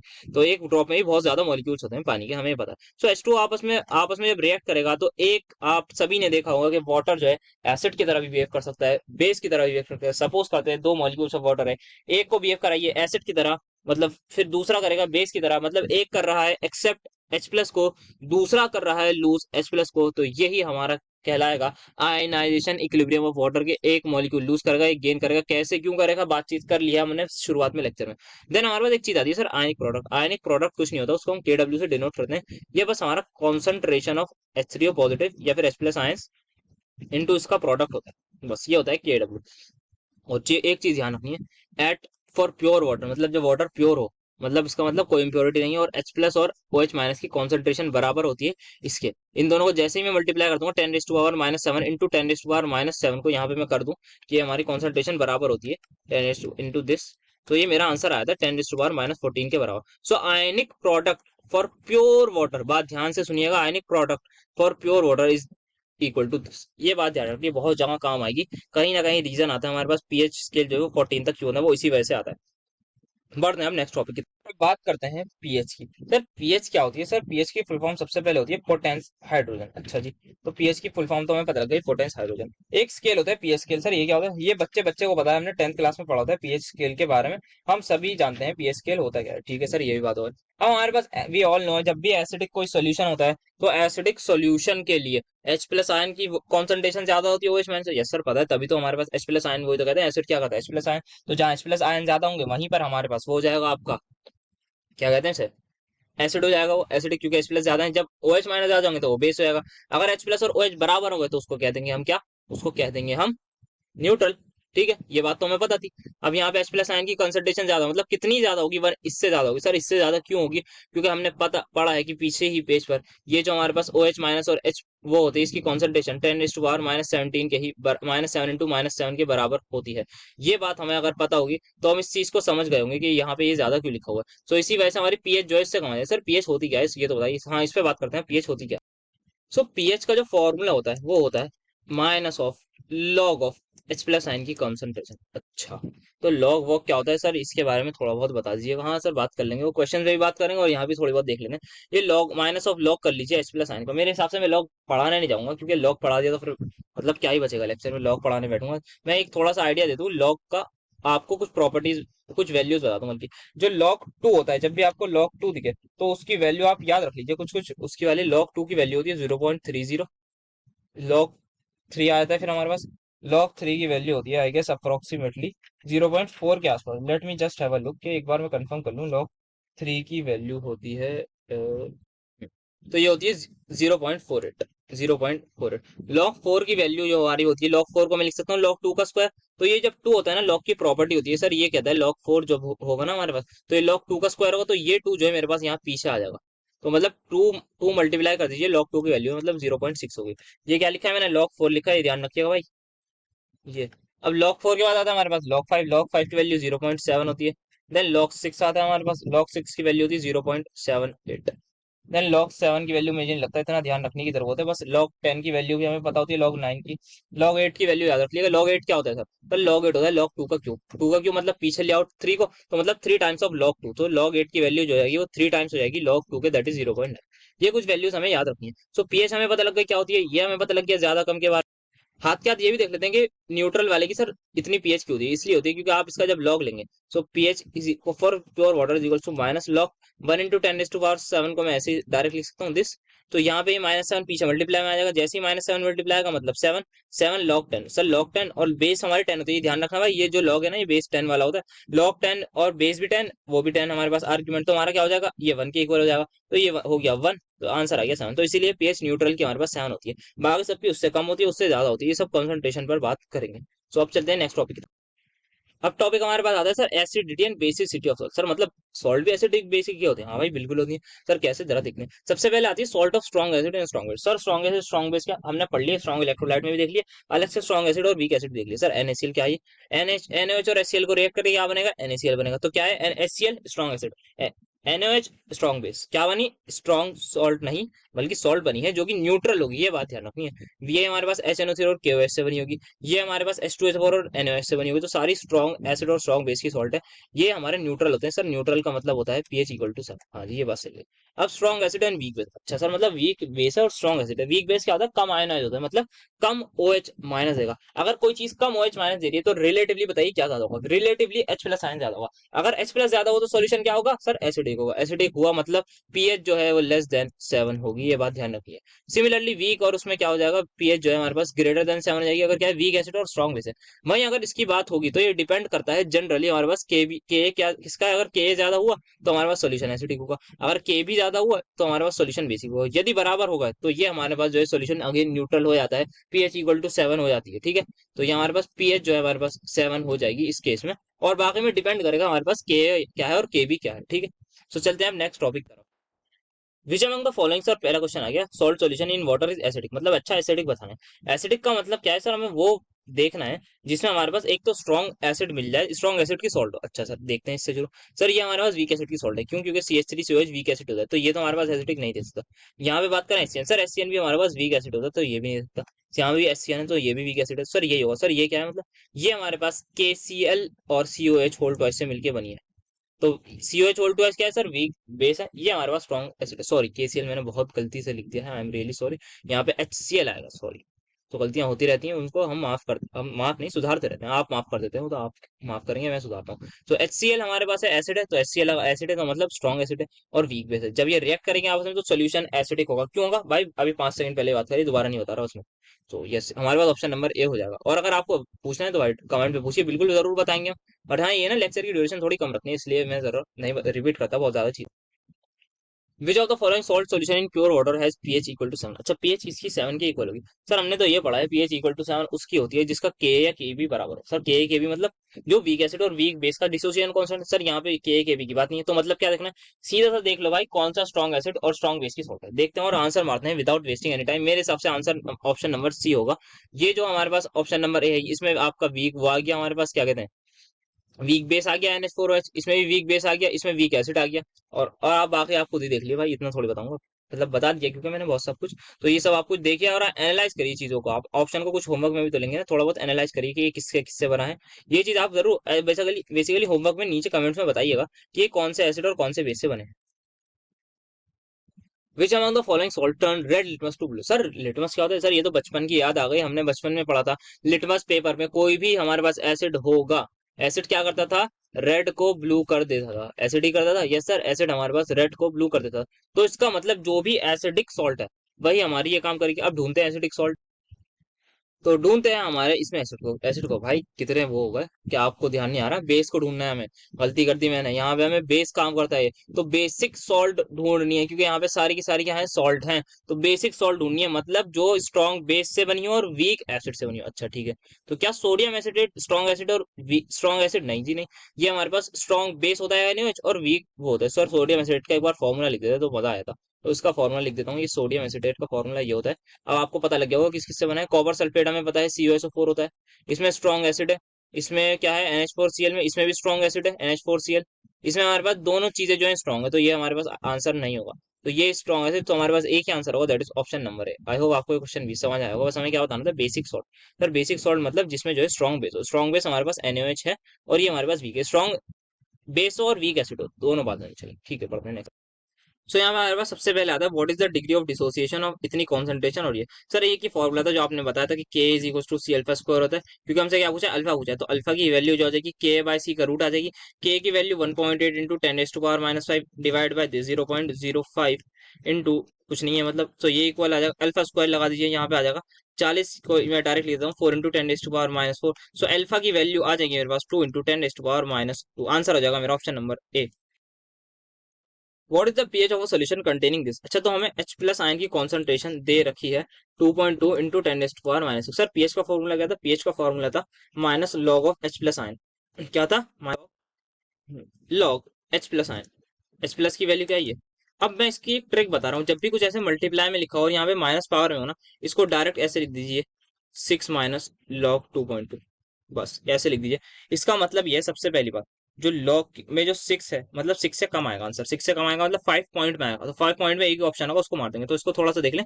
सर हमें लॉग 2.2 की वैल्यू नहीं पता, किसकी पता है सर? लॉग 2 की पता है। तो लॉग 2 की वैल्यू हमने पढ़ी थी 0.3। कैसे कब पढ़ी थी सर? लेक्चर में अभी थोड़ी देर पहले देखिए। तो ये वो वैल्यूज याद जरूर होनी चाहिए। तो माइनस कर देता हूँ मैं 0.3, इससे थोड़ी सी ज्यादा होगी 0.31 ले लेते हैं, चलिए आपके कहने पर। तो ये जो मेरा आंसर आ रहा है, ये मेरा आ रहा है 5.69 के आसपास। क्या कोई ऐसा ऑप्शन है? यस, ऑप्शन नंबर भी है। इस तरीके से पीएस के क्वेश्चंस को करना है हमें, ना कि डायरेक्ट जाना है कि सब कुछ एकदम एक्जैक्ट कैलकुलेट करें जब तक जरूरत ना पड़े तब तक, क्योंकि हमें 2023 का क्वेश्चन है और ये देख रहे हैं कितने इजीली हमने टैकल करा है पीएच का क्वेश्चन। तो इसी तरीके से करनी है कैलकुलेशन, थोड़ा बहुत आगे पीछे ऊपर नीचे करके हमें करना है, ज्यादा बहुत ज्यादा कैलकुलेशन के पीछे नहीं भागना है पीएच के क्वेश्चन में। What is the value of H3O plus? अच्छा, H3O प्लस की क्या वैल्यू होगी of 0.1 molar acetic acid if degree of dissociation? अच्छा, हमें मुझे अल्फा दे रखा है, ठीक है, और मुझे 0.1 molar they. It is a good question, क्योंकि जनरली फॉर्मूला में नहीं बताता, इसको समझना पड़ेगा। थोड़ा सा कंसेप्ट की तरफ समझ लेते हैं। सो हमें पता है एसिटिक एसिड है, इसको हम जैसे ही वाटर में ऐड करेंगे तो ये कन्वर्ट होगा। सबसे पहले कुछ H प्लस आयन लूज करेगा, साथ ही साथ हमारे पास मिल जाएगा H3O प्लस। अच्छा, इनिशियली अगर इसकी कॉन्सेंट्रेशन कुछ थी, हमें पता नहीं, सपोज C थी, ठीक है, C थी हमारे पास, ये शुरू में 0 होगा। जब इक्विलिब्रियम आएगा तो ये हो जाएगा C-C अल्फा। सर ऐसा क्यों हुआ है? क्योंकि हमने डिग्री ऑफ डिसोसिएशन वाले में पढ़ा था और ये हम उसमें पढ़ चुके हैं, दैट इज हमारा इलेक्ट्रोकेमिस्ट्री में हमने पढ़ा था, तो मैं आपको बताता हूँ इसमें डायरेक्ट सी, क्योंकि जितना ये कम होगा उतना ये बढ़ेंगे। तो यहाँ से आप सभी लोग देख पा रहे होंगे H3O पॉजिटिव की जो कॉन्सेंट्रेशन है एट इक्विलिब्रियम या फिर जब डिसोसिएशन के बाद ये आ रही है, दैट इज सी अल्फा। तो हमारे पास जो फॉर्मूला आया है या H प्लस आयन की कॉन्सेंट्रेशन का, कभी भी आपसे H प्लस आयन की कॉन्सेंट्रेशन पूछें या H3O पॉजिटिव की पूछें, तो ये आपका फॉर्मूला आ जाएगा, दैट इज सी अल्फा। तो सी क्या हमें पता है? यस सर, सी 0.1 है। अल्फा क्या हमें पता है? यस सर, अल्फा भी पता है हमें, into 10 raised to power minus 2. So finally my answer would be 1.3 into 10 raised to power minus 3. So ये अच्छा क्वेश्चन था, इससे हमने सीख भी लिया कि कैसे रिएक्शन में थोड़ा बहुत लिखना है। यहीं से आप के की भी वैल्यू निकालेंगे ना, के इन दोनों का प्रोडक्ट डिवाइड बाय दिस होगा, सो आप के की वैल्यू तक भी पहुंचेंगे जो हमने पीछे में कर दी। और आप जरूर ट्राई करिएगा होमवर्क में के की वैल्यू कैसे निकालेंगे इस reaction. Calculate percentage dissociation of 0.02 molar mono acidic base. अच्छा, मोनो एसिडिक बेस है सर, मोनो एसिडिक बेस है हमारे पास कोई, मतलब जो एक ही OH माइनस दे सकता है, ये मतलब होता है इसका। मैं आपको बता दूं, मोनो बेसिक एसिड का मतलब होता है एक H प्लस देना, मोनो एसिडिक बेस का मतलब होता है एक OH माइनस देना। तो एक एसिड, ये है BOH कोई बेस है, ये वही इक्विलिब्रियम में होगा, B प्लस OH माइनस बना देगा। वही same case C minus C alpha, C alpha C alpha होगी, इसकी भी कॉन्सेंट्रेशन एट इक्विलिब्रियम होगी सी अल्फा, तो सी अल्फा होगी किसकी अच्छा हमें यहाँ पे कॉन्सेंट्रेशन दे रखी है, सो कॉन्सेंट्रेशन हमें इसकी दे रखी है, सीधा वही फॉर्मूला लगाएंगे, OH माइनस की concentration is equal to C alpha. So OH minus की कॉन्सेंट्रेशन कितनी है सर? इतनी है, इज इक्वल टू सी, पता है? यस सर पता है, सी है 0.02 या फिर 2 इंटू 10⁻⁻²। अल्फा निकालना है, तो ये इसको मैं इधर भेज दूंगा, तो ये मेरे पास आ रहा है 0.75 into 10⁻⁻1 is equal to alpha. 100 से मल्टीप्लाई कर दूंगा to get my percentage alpha, so ये मेरा हो जाएगा ये यहाँ पे तो 7.5% के आसपास, आसपास नहीं 7.5% ही मेरा आंसर हो जाएगा, ऑप्शन नंबर सी। तो ये दो टाइप के क्वेश्चन भी हमने कवर कर लिए हैं जो हमारी थ्योरी में कहीं ना कहीं नहीं थे, बट हमने इनको क्वेश्चन से समझा है, कंसेप्ट से। What is the pH of 0.02 molar KOH solution. अच्छा, हमसे यहाँ क्या पूछा सर? यहाँ से पीएच पूछा है, ठीक है। तो पीएच हम क्या होती है? PH is equal to minus of log H plus ion. क्या यहाँ पे H प्लस आयन की कंसंट्रेशन दी हुई है? यस सर दी हुई है, बिल्कुल नहीं दी हुई, क्योंकि यहाँ पे OH माइनस आएंगे सर। अच्छा, तो यहाँ पे OH माइनस की कंसंट्रेशन दी हुई है, तो H प्लस की कैसे निकालेंगे सर? दो तरीके हैं जाने के। या तो मैं आपसे ये कह दूं कि आप सभी को बताओगे OH माइनस की कॉन्सेंट्रेशन इंटू H प्लस की कॉन्सेंट्रेशन बराबर होती है इसके, ठीक है। दूसरा तरीका एक कंसेप्ट में यहाँ पे बता दूं आपको पीओएच का। सर पीओएच क्या होती है? जो पीएच होती है, पीएच होती है माइनस लॉग H प्लस, ये होती है पीओएच। अच्छा सर, इससे उसमें कैसे आएंगे देखते हैं, चलिए इस तरीके से चले आते हैं, वो तो आपको मैंने बता दिया कैसे। हाँ, पहले OH की कंसंट्रेशन निकालेंगे, सॉरी H प्लस की निकालेंगे, फिर इसमें पुट कर देंगे। दूसरा ये तरीका, अच्छा माइनस लॉग H प्लस की कॉन्सेंट्रेशन यहाँ पे आ जाएगा आपका 2 इंटू 10⁻⁻³ की। तो यहाँ पे मैंने आपको सिखाया था, इसको डायरेक्ट लिख दीजिए 3 माइनस लॉग 2, लॉग 2 की वैल्यू वी ऑल नो 0.3, तो ये आ जाएगा मेरा 2.7। अच्छा, तो पीओएच की वैल्यू क्या होगी सर? तो पीएच की वैल्यू क्या होगी? एक और चीज आप सभी को मैं बता दूं जो कि बहुत काम आएगी, pH plus pOH is equal to 14 होता है। ये चीज एक और पता होनी चाहिए, और आप इजीली आंसर कर देंगे। तो इसका मतलब जो पीएच की वैल्यू आएगी वो आएगी 14 माइनस 2.7, इसका मतलब 2 बता दूं तो ये आ जाएगा 11.3, दैट इज ऑप्शन नंबर है। आई होप आपको ये कंसेप्ट भी समझ आया होगा, हम क्वेश्चंस के थ्रू भी कंसेप्ट सीख रहे हैं, क्योंकि सीखना ही हमारे लिए सबसे ज्यादा इंपॉर्टेंट है। तो यहाँ पे आप मोनो बेसिक वीक एसिड है, उसका अल्फा दे रखा है 5%। अच्छा, मतलब 5% अल्फा है, तो अल्फा की वैल्यू हो जाएगी 5/100, दैट इज 0.05, ठीक है। और क्या दे रखा है सर? और दे रखा है कॉन्सेंट्रेशन दे रखी है सी इज इक्वल टू 0.05। क्या निकालना है? के निकालना है, क्यों? क्योंकि के होता है dissociation constant, that is equal to C alpha square. Values put करके आंसर जरूर कमेंट में बता दीजिएगा। बढ़ते हैं हम नेक्स्ट क्वेश्चन की तरफ। तो नेक्स्ट क्वेश्चन हमारे पास, what is the concentration of H plus ions in इसमें। अच्छा, तो H प्लस आयन की कॉन्सेंट्रेशन निकालनी है, मतलब क्या OH माइनस की दी हुई है सर। NaOH कैसे टूटता है सर? NaOH ऐसे टूटता है, ये Na प्लस और OH माइनस में टूटता है। तो अगर इसकी कॉन्सेंट्रेशन 0.01 है, तो इसकी भी 0.01 होगी, इसकी भी 0.01 होगी। सर आपने यहाँ अल्फा वाली बात क्यों नहीं करी? पीछे तो आप अल्फा अल्फा से खेल रहे थे, यहाँ क्यों नहीं होता? Because it is a strong base. Alpha की बात हम सिर्फ और सिर्फ वीक में करेंगे। आई होप ये कंसेप्ट भी क्लियर हुआ होगा। OH माइनस की कंसेंट्रेशन कितनी आ रही है सर? ये आ रही है 10⁻²। अच्छा, तो क्या आप सभी को पता होगा H प्लस इंटू 10⁻⁻2 बराबर हो जाएगा 10⁻⁻14 के। क्यों सर? क्योंकि H plus into OH minus की कंसंट्रेशन इसके बराबर होती है। कहाँ पढ़ा सर? स्टार्टिंग में यही चीज पढ़ी हमने। तो H प्लस की वैल्यू जो आ जाएगी वो आ जाएगी मेरी 10⁻⁻12 के इक्वल। My answer would be option number A. What is the value of K if pH of weak monobasic acid is. अच्छा, यहाँ पीएच दे रखी है, तो हमें क्या क्या दिया हुआ है यहाँ पे? एक तो हमें वैल्यू ऑफ के निकालनी है। अच्छा, के की वैल्यू बतानी है हमें क्या होगी, और हमें क्या दे रखा है सर? पीएच दे रखा है, ठीक है। पीएच दे रखी है, किसकी पीएच दे रखी है? पीएच दे रखी है उसकी H, that is mono basic acid की, ठीक है। और क्या दे रखी है? हमें सी की वैल्यू दे रखी है, ठीक है सर। देखते हैं हमें क्या करना है। सो हमें क्या निकालना है? सबसे पहले हमें पीएच दे रखी है, पीएच इज इक्वल टू 3। निकालना क्या है, हमें के निकालना है। और क्या गिवन है सर, सी की वैल्यू गिवन है 0.03। ठीक है, बात समझते हैं। सर पीएच किसकी इक्वल होती है, पीएच होती है माइनस लॉग एच प्लस के। ठीक है जी। एच प्लस आयन की कॉन्सेंट्रेशन फॉर वीक एसिड क्या होती है, सर एच प्लस आयन की कॉन्सेंट्रेशन जितना हमें याद आ रहा है वो होती है सी अल्फा के बराबर। हाँ सर ये होती है बिल्कुल। सी की वैल्यू पता है, यस सर पता है। अल्फा की वैल्यू पता है, नो सर अल्फा की वैल्यू नहीं पता है। तो क्या अल्फा की वैल्यू निकाल सकते हैं सर, बिल्कुल निकाल सकते हैं, करते हैं क्वेश्चन। यहाँ पे लिख दिया मैंने this log H plus ion की कॉन्सेंट्रेशन यहाँ पे बेस्ड है। सो यहाँ पे जो लॉग जो मेरे पास H plus ion that is C alpha का प्रोडक्ट आ रहा है वो आ रहा है 10⁻⁻³ इसको मैं यहाँ भेजूंगा माइनस को, और ये 10 की इसकी पावर में आ जाएगा। ठीक है, तो एच प्लस आयन की वैल्यू मैंने यहाँ से पुट कर दी सी अल्फा, तो यहाँ पे मुझे ये मिल रहा है। तो सी अल्फा की वैल्यू मुझे कुछ इस तरीके से मिल रही है। अब मुझे सी की वैल्यू पता है, मैं अल्फा निकालूंगा। तो अल्फा की वैल्यू जो मेरी आ रही है वो आ रही है 10⁻³ डिवाइड बाय 0.03, इसको मैं पॉइंट हटा के इंटू ये कर देता हूँ 10⁻²। सो अल्फा की वैल्यू मेरी आ रही है 10⁻⁻1 डिवाइड बाय 3 के इक्वल। ठीक है जी, अल्फा की वैल्यू ये आ गई। अब क्या करना है, के। तो के किसके इक्वल होता है, C alpha square. I hope अब यहाँ पे फॉर्मूला पुट करके आप सीधा सा आंसर निकाल लेंगे। अब कुछ क्वेश्चन आप इसी बात पर होमवर्क भी ले लीजिए, ये आपको होमवर्क दे दें, क्योंकि ओ एच माइनस की कॉन्सेंट्रेशन निकालनी है। सॉरी, ये भी ले लीजिए होमवर्क। जस्ट अ सेकेंड, हाँ ये भी आपका होमवर्क हो जाएगा। एंड ये भी होमवर्क ले लीजिए, 2-3 क्वेश्चन आपको होमवर्क दे दिए हैं। ये क्वेश्चन थोड़ा सा अच्छा है, इसको देखते हैं। ठीक है, ये देख लेते हैं।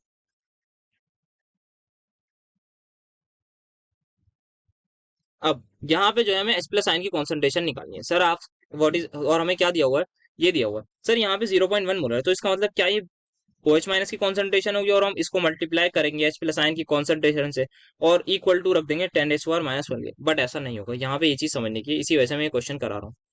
ये क्या दे रखा है सर, मुझे ये इसकी वो दे रखी है मोलैरिटी, किसमें टूटेगा सर, बी है 2 प्लस में टूटेगा, बिल्कुल सही।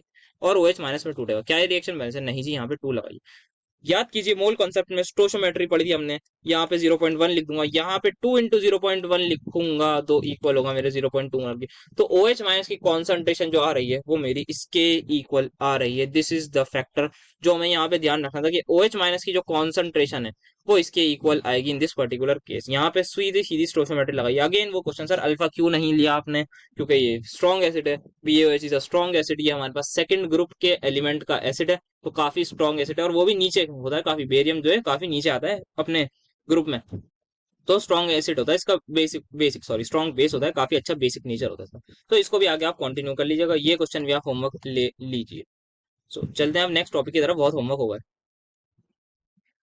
नेक्स्ट टॉपिक हमारे पास इंपॉर्टेंट टॉपिक आता है buffer solution. Sir buffer solution होता क्या है, बफर सॉल्यूशन एक ऐसा सॉल्यूशन होता है जिसपे अगर हम थोड़ा सा एसिड डालें या थोड़ा सा बेस डालें तो उसकी पीएच में कोई ऐसा चेंज नहीं आता। इसका मतलब सर कि अगर हम कोई भी ऐसा सॉल्यूशन में एसिड डालें तो वो तो एसिडिक होना चाहिए था, पर ऐसा नहीं होता।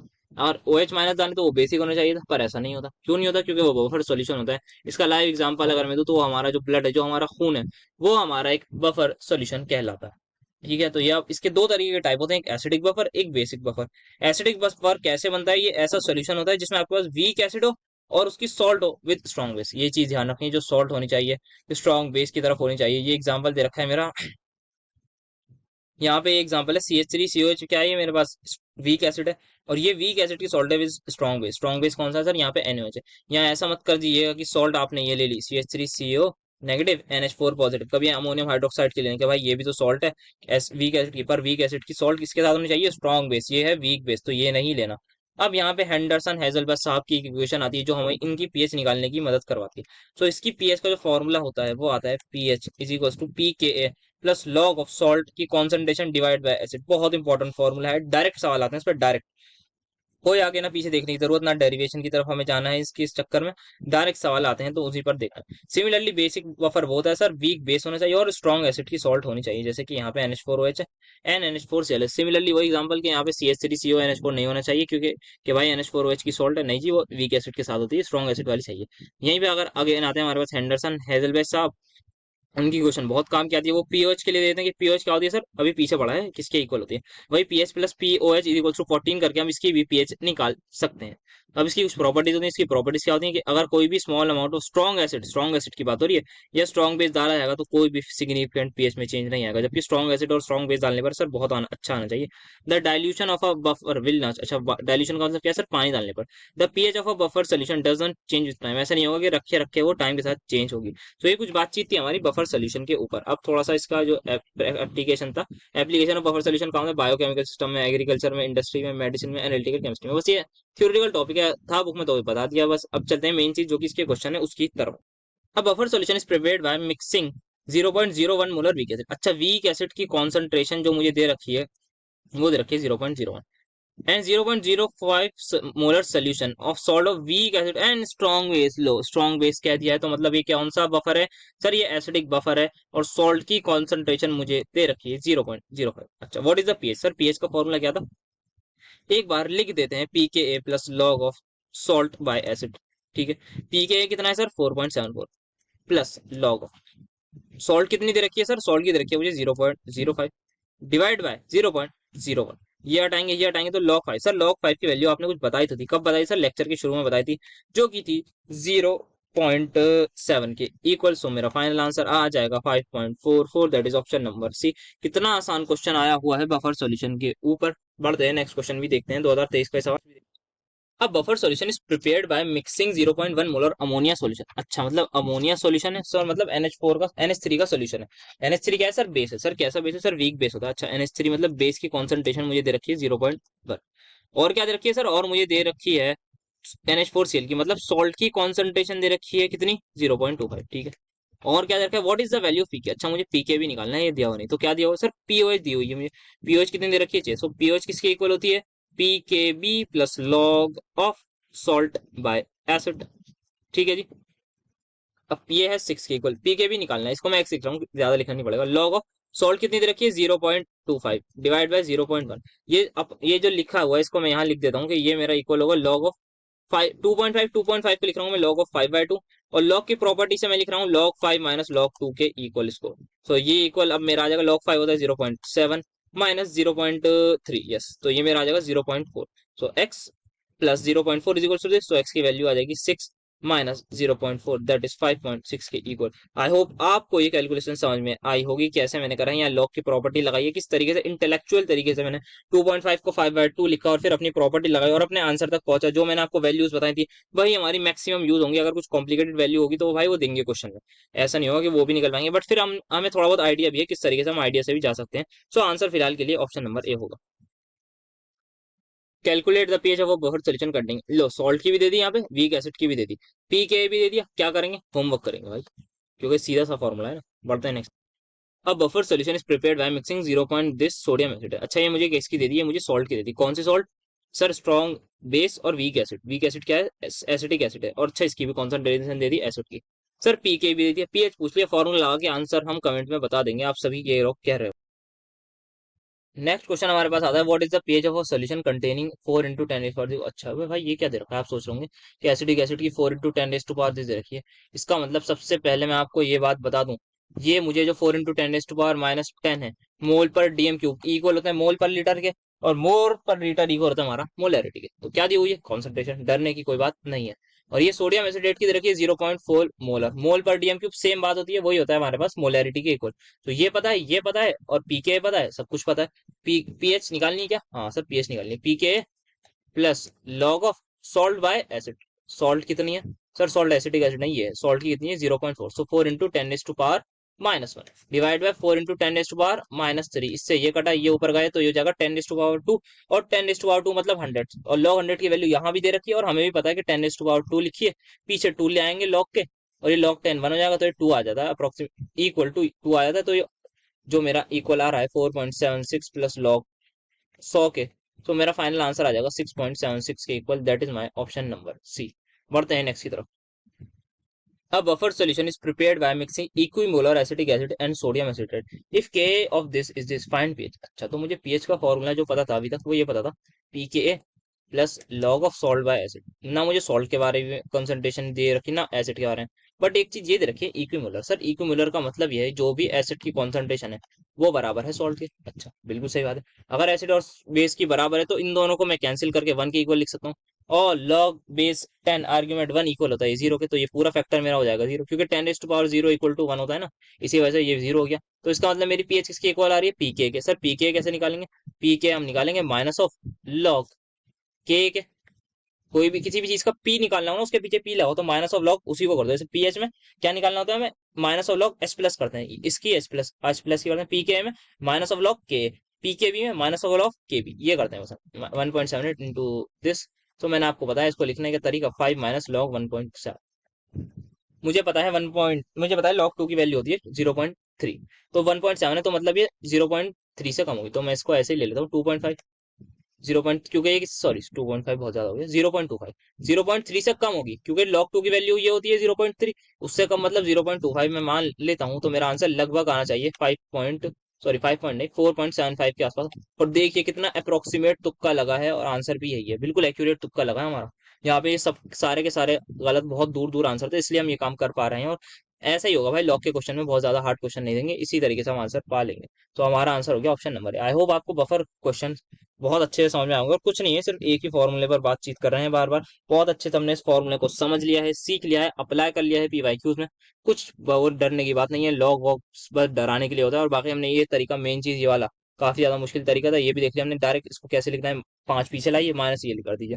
बाकी आप लॉग की प्रॉपर्टी से भी लंबे तरीके से जा सकते हैं, बट ये डायरेक्ट लिखेंगे। और ये भी तरीका आपको सिखा दिया मैंने कि भाई कैसे हिसाब किताब से, लॉग 2 की वैल्यू बताया, अच्छा उसके आसपास कोई है तो उससे बढ़ाना है घटाना है, उसका भी हम अंदाजा लगा देंगे, क्योंकि ऑप्शन हमारे दूर दूर मिलेंगे इस वाले में, गारंटी है ये बात तो भाई कि ऑप्शन दूर दूर ही मिलेंगे। सो आई होप आपको बफर में भी मजा आया होगा, और आपको अगर डर लगता होगा इस टॉपिक से, तो आज के बाद नहीं लगेगा। सो अब यहाँ पे नेक्स्ट टॉपिक आता है हमारे पास, सोल्यूबिलिटी प्रोडक्ट का। सर सोल्यूबिलिटी प्रोडक्ट के बारे में होता क्या है, इसके बारे में डायरेक्टली एक ही चीज बताऊंगा, कि कोई भी मेरे पास सपोज एक इलेक्ट्रोलाइट है, इस तरीके से लिखा जाता है AX BY, डिसोसिएट होगा, बिल्कुल होगा। डिसोसिएट होके क्या बनाएगा, A की power Y plus plus B की पावर X माइनस, क्योंकि मैंने इसको एनायन कैटायन लिया है। साथ ही साथ यहाँ पर आ जाएगा X एस, क्योंकि मल्टीप्लाई कर रहा हूँ मैं बैलेंस के लिए, यहाँ पर आएगा। अगर मेरे पास इसकी कुछ कॉन्सेंट्रेशन है, सपोज मान लेते हैं S, इसकी वो है, हाँ कॉन्सेंट्रेशन ही ले लीजिए S, तो ये क्या हो जाएगा, ये हो जाएगा XS, और ये हो जाएगा YS, ठीक है। अब यहाँ पे एक चीज आती है solubility product. Sir solubility product कुछ नहीं होता, solubility product is the multiplication of इन दोनों की, मतलब के इक्विलिब्रियम की तरह ही बात करेंगे, देख लिखता हूँ सिर्फ, रुकिए। तो यहाँ पे एक चीज आती है KSP। केएसपी जो है कुछ नहीं है, ये हमारे पास सीधा साफ प्रोडक्ट की कॉन्सेंट्रेशन, उनकी पावर स्टोइचोमेट्रिक कोफिशिएंट, और डिवाइडेड में जो वो होती है ना हमारे पास के, अगर मैं लिख रहा हूँ उसका, ऐसे लिख रहा हूँ मैं, के लिख रहा हूँ मान लीजिए, या फिर के इक्विलिब्रियम लिख रहा हूँ उसका, तो मैं वो कुछ इस तरीके से लिखूंगा, यहाँ पे एस लिख दूंगा क्योंकि इसकी कॉन्सेंट्रेशन है, और यहाँ पे जो है इनकी लिख दूंगा एक्स एस, और ये एक्स वाई एस लिख दूंगा। और ये जब यहाँ पे जाके मल्टीप्लाई होगा, ये जब एक्स इससे मल्टीप्लाई होगा के इक्विलिब्रियम से, तो ये मेरा बना देगा के एस पी। अब इसकी जो वैल्यू होती है, ये होती है हमारे पास इसकी, दैट इज प्रोडक्ट को मल्टीप्लाई करे और उनकी वही सेम कॉन्सेंट्रेशन, जो हमने आयनिक प्रोडक्ट में कहीं ना कहीं देखा था, आयनिक प्रोडक्ट ऑफ वाटर, ठीक है। सो अब यहाँ पे मुझे क्या वैल्यू लिखनी होगी, मुझे यहाँ इनकी वैल्यू लिखनी होगी। फिर ये इसकी क्या है, एक्सेस किसकी है, सबसे पहले ए की लिखूंगा, या फिर मैं ये लिख दूँ, बेटर रहेगा, यहाँ ए लिख दूँ, यहाँ बी लिख दूँ। अब इसकी वैल्यूज में जैसे ही पुट करने जाऊंगा, तो एक्सेस की पावर एक्स, ठीक है, सही लिखा है, बिल्कुल सही लिखा है, और वाई एस की पावर वाई, ये चीज यहाँ पे आ जाएगी, ठीक है। अब यहाँ पे एक्स एस की पावर एस और वाई एस की पावर मेरी वाई आ गई। सो फाइनली जो मेरा आएगा एक्स की पावर एक्स, एस की पावर एस, डॉट वाई की पावर वाई, एस की पावर वाई। अच्छा, तो मैं फाइनली इसको लिख सकता हूँ एक्स की पावर एक्स डॉट वाई की पावर वाई डॉट एस की पावर एक्स प्लस वाई, मेरा के एस पी आएगा। सर ये क्या कर रहे हैं आप, कुछ समझ नहीं आ रहा, एग्जाम्पल से अप्लाई करके अभी समझ में आ जाएगा। पहला एग्जाम्पल ले लेता हूँ मैं, ये वाला लेता हूँ, A2B3 इसमें, ठीक है। अब यहाँ पे इन्होंने एक एग्जाम्पल ले रखा है, इसकी सॉल्युबिलिटी है S, सर इसकी क्या होगी, इसकी हो जाएगी 2S, इसकी हो जाएगी 3S, ठीक है। केएसपी का फॉर्मूला क्या होता है, केएसपी का होगा ये कि इसकी कॉन्सेंट्रेशन का स्क्वायर इंटू उसकी कॉन्सेंट्रेशन का स्क्वायर। सर इसकी कॉन्सेंट्रेशन है, इसकी सॉल्युबिलिटी, इसकी क्या है 2S। सो मैं लिखूंगा जो केएसपी होगा वो मेरे पास इसका स्क्वायर इंटू इसका स्क्वायर होगा। अब ये क्या है सर, ये है मेरे पास 2S, तो 2S का स्क्वायर इंटू 3S का क्यूब, क्योंकि यहाँ पे स्टोइचोमेट्रिक क्या है, क्यूब 3 है, तो यहाँ 3 है, इसकी वजह से क्यूब आएगा। सो फाइनली मैं आंसर जो आएगा वो मेरा आ जाएगा 108 S क्यूब, एस की पावर 5 क्यूब की, इसकी केएसपी की। तो ये मेरी केएसपी की बात होगा। वहीं अगर मुझे खाली सोल्यूबिलिटी निकालनी है, सोल्यूबिलिटी कैसे निकालूंगा, मैं एस को नीचे भेज दूंगा और पावर में ले आऊंगा 5, तो इस तरीके से कुछ बातचीत करेंगे। तो ये हमारा बेसिक तरीका होता है। मेन चीज आपको ये ध्यान रखनी है कैसे सॉल्ट को तोड़ना है, तोड़ने के बाद उसके कोफिशिएंट्स में हमें इस तरीके से नंबर लिखने हैं, कैसे केएसपी लिखना है, ये चीज ध्यान रखनी है। ये बस मेजर चीज जो है ना वो ये है। फिर बाकी ये तो मतलब ऐसे ही मैंने लिख के दिखा दिया कि आप इस यहाँ तक आप पहुंच जाएंगे, बट मेन चीज ये है कि ए की पावर एक्स, बी की पावर वाई, फिर ए की वैल्यूज पुट करनी है इस तरीके से, स्टोशियोमेट्रिक कोफिशिएंट वगैरह ये सारी चीजें आनी चाहिए। बस ये चीज आ जाए तो केएसपी वाला खेल सब कुछ हो जाएगा। सारे क्वेश्चन इसी फॉर्मूले पर मिल जाएंगे। अब करते हैं शुरुआत। अब यहाँ हमारे पास एक चीज आती है, मैं बहुत तेजी से बता देता हूँ कि condition for formation of precipitate क्या होता है। एक चीज होती है आयनिक प्रोडक्ट। आयनिक प्रोडक्ट अगर हमारे पास केएसपी के इक्वल होता है तो हम कहते हैं सैचुरेटेड सॉल्यूशन है, कोई भी प्रेसिपिटेशन नहीं है। अगर आयनिक प्रोडक्ट को हम लिखते हैं के आई से, के आई पी से लिखते हैं, के आई पी सेम होता है, बस बस हमें मल्टीप्लाई करना होता है दोनों की कॉन्सेंट्रेशन से। बट ये होता है कि वो इक्विलिब्रियम वगैरह में नहीं होता, कि जब हमें सोल्यूबिलिटी पता लगानी हो कि सैचुरेटेड या सुपर सैचुरेटेड, उसके लिए यूज करते हैं। वैसे इस पर कोई क्वेश्चन नहीं आया हुआ आज तक, और 2023 में तो बिल्कुल नहीं आया हुआ, तो थोड़ा सा बस बता रहा हूँ। आयनिक प्रोडक्ट जब इसके बराबर हो तो वो उसकी सैचुरेटेड होगा, जब आयनिक प्रोडक्ट ज्यादा हो तो सुपर सैचुरेटेड होगा। आयनिक प्रोडक्ट जब कम होगा केएसपी से तो इसका मतलब सैचुरेटेड अनसैचुरेटेड सॉल्यूशन होगा, मतलब प्रेसिपिटेशन नहीं होगा। आयनिक प्रोडक्ट क्या होता है, concentration of ions under any condition where Ksp क्या होता है, एट इक्विलिब्रियम होता है। बहुत ध्यान से याद रखिएगा, जैसे हमने पढ़ा था क्यूसी रिएक्शन क्वेश्चन, और केसी सर कहाँ पढ़ा था क्यूसी सर, क्यूसी हमने पढ़ा था इक्विलिब्रियम नहीं, इलेक्ट्रोकेमिस्ट्री चैप्टर में। तो काफी सारी चीजें इलेक्ट्रोकेमिस्ट्री में। क्यूसी क्या होता था, किसी भी टाइम पर प्रोडक्ट की कॉन्सेंट्रेशन डिवाइड बाय रिएक्टेंट, और केसी होता था एट इक्विलिब्रियम। भाई सेम बात है कि भाई आयनिक केएसपी क्या होता है, एट इक्विलिब्रियम मल्टीप्लाई करते हैं हम कॉन्सेंट्रेशन, और केआईवी क्या होता है, एट इक्विलिब्रियम नॉट, मतलब इक्विलिब्रियम पे नहीं, किसी भी कंडीशन में हम उसकी मल्टीप्लाई करते हैं दोनों की कॉन्सेंट्रेशन। सो ये हमारा डिफरेंस है केएसपी और केआईवी में। अब लास्ट टॉपिक जो हमारे पास आता है कॉमन आयन इफेक्ट, बस इसको मैं थोड़ा सा बता दूं। अगर कोई भी हमारे पास सोलिबिलिटी ऑफ स्पेरिंग की सोल्यूबल सॉल्ट है वो डिक्रीज कर जाती है, सर क्या होता है कि एक मेरे पास मान लेते हैं एक एसिड है, ये एच प्लस और ए माइनस में टूटा है। सपोज मैं एक और चीज ले लेता हूँ, लेट सपोज एक सॉल्ट ले लेता हूँ एसीएल। ये किसमें ब्रेक होगी सर, ये एसीएल तो सर गलत ले रही मैंने, क्योंकि यहाँ अनायन के हिसाब से कर रहे हैं ना, थोड़ा सा माफ कीजिएगा। यहाँ पे मैं लेता हूँ एनएस, एन ए, ठीक है, एक सॉल्ट ले ली। ये किसमें टूटेगी सर, ये Na प्लस और ए माइनस में टूटेगी। अब आप सभी ने ली चैटलियर प्रिंसिपल पढ़ा होगा कि जैसे ही हमारी प्रोडक्ट की कॉन्सेंट्रेशन इंक्रीज होगी, रिएक्शन पीछे की तरफ भागेगी, मतलब बैकवर्ड की तरफ। तो वही होता है कि ये अगर हमने दो इनके सॉल्यूशन आपस में मिक्स कर दिए, ये हमने एक सॉल्यूशन में लिया, तो क्या होगा, ये जो है हमारे पास बहुत कम टूटेगा। ये जो वीक, जो भी वीक वो होगा ना हमारे पास इलेक्ट्रोलाइट। सर वीक इलेक्ट्रोलाइट क्या पढ़ लिया हमने पूरे चैप्टर में, उसी की बात करते हुए आ रहे हैं। जो भी वीक इलेक्ट्रोलाइट या वीक एसिड होगा उसकी कॉन्सेंट्रेशन बहुत ज्यादा कम हो जाएगी, क्योंकि वो क्या होता है, इक्विलिब्रियम मेंटेन करने की कोशिश तो करता है, बट इक्विलिब्रियम मेंटेन करने की कोशिश करता है, क्योंकि जैसे ही प्रोडक्ट बढ़ा वैसे ही हमारे पास रिएक्शन पीछे की तरफ भागती है, ये हमने पढ़ा है। तो वही होता है हमारे पास, अगर हमने जैसे यहाँ पे PbCl2 है, इसमें टूटा, अगर हमने और आपस बाहर से Cl2 और ऐड कर दिया, मतलब मैंने मान लेते हैं इसको साथ में NaCl ले लिया, और मैंने भाई NaCl ले लिया, तो Na प्लस और Cl माइनस में वो टूट जाएगा। तो क्या होगा सर, Cl माइनस बढ़ जाएगा। जैसे ही Cl माइनस बनेगा वो आपस में रिएक्ट करके दोबारा पीछे की तरफ भागेगा। The equilibrium shifts to form more PbCl2। ये बात बस ध्यान रखनी है, वैसे इस पे कोई क्वेश्चन नहीं होगा। अब बढ़ते हैं अपने सवालों की तरफ, सॉल्युबिलिटी प्रोडक्ट के। solubility of a salt A2B3 is calculate its solubility product। अच्छा तो A2B3 है, सबसे पहले कैसे टूटेगा सर, ये टूटेगा A3 plus plus B2 minus, यहाँ पे लिख दीजिए 2, यहाँ पे लिख दीजिए 3, इन ऑर्डर टू बैलेंस। यहाँ पे इसकी सॉलिबिलिटी देखिए 10⁻³ ये कितनी हो जाएगी, ये हो जाएगी 10 × 2 × 10⁻³। ये हो जाएगी 3 × 10⁻³। कैसे सर, थ्योरी में ये तो देखा हमने, और क्या देख रहा था इतनी देर से। तो केएसपी की वैल्यू आ जाएगी दिस, इसकी पावर 2 इंटू 3 × 10⁻³ इसकी पावर 3। सो ये आ जाएगा, इसको मैं लिख देता हूँ 4 × 10⁻⁶ इंटू 3 का क्यूब होता है 27, 27 होता है ना, हाँ 27 इंटू 10⁻⁹ ही, हाँ -9 ही। सो ये आ जाएगा 27 4 होता है 108। तो 1.08 इंटू 10⁻⁻13 के इक्वल आ रहा है मेरा केएसपी का आंसर, और केएसपी की वैल्यू ये आ रही है। सो हमारा आंसर हो जाएगा। तो आई होप आपको ये क्वेश्चन समझ आया होगा, how we can apply this solubility concept, solubility product concept in our questions to get the final answer very very easy। तो बढ़ते हैं नेक्स्ट की तरफ। Find solubility in terms of mole liter if solubility product। अच्छा इस बार हमें Ksp दे रखा है, किसका, silver bromide. Sir silver bromide होता है AgBr। सर ये कैसे टूटता है, ये टूटता है भाई हमारा Ag प्लस Br माइनस में। अच्छा और क्या पता हो सकता है, अगर इसकी solubility क्या है निकालनी है, हाँ इसकी solubility S होगी, इसकी भी क्या होगी S, इसकी भी क्या होगी S। तो हमें वैल्यू किसकी निकालनी है, solubility in terms of this, हमें किसकी निकालनी है, S की वैल्यू ही निकालनी है। सो S की वैल्यू हम कैसे निकालेंगे, KSP इज इक्वल टू क्या होगा, S इंटू एस, S की पावर 1 इंटू S की पावर 1, तो S का स्क्वायर, ठीक है।